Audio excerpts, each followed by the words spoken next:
or was it adjusted to be faithful to the script?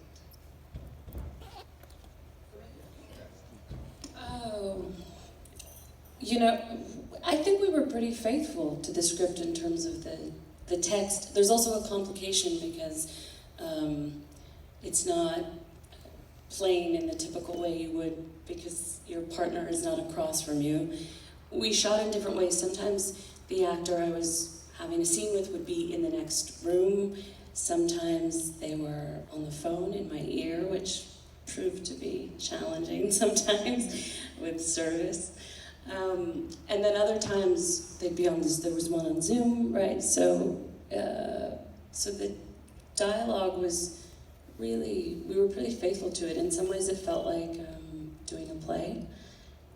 But I think the movement is something that we kind of found organically, and certainly I think Steve and I had a lot of conversations because there's this, the film is asking the audience to do what Beth is doing, which is to listen.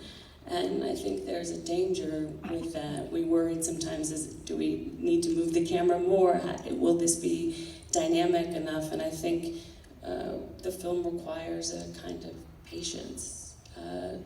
The audience is doing the same thing that Beth is doing.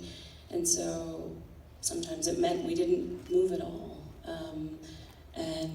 And that for me was such a gift. I really love to, do new things inside of the stories that I'm telling. And I think to your earlier question, I think a lot about the stories that we tell, why we tell them, what they have to say. But something I hadn't thought about as much in a way until we were making this film is thinking about how a story might make you feel. And I really liked the idea of making something that felt warm, actually. We made it during a time, it was like a week break when I was making something that is kind of dystopian and has a pretty not optimistic view of humanity. And so it was nice to do something that felt like it had optimism at the end.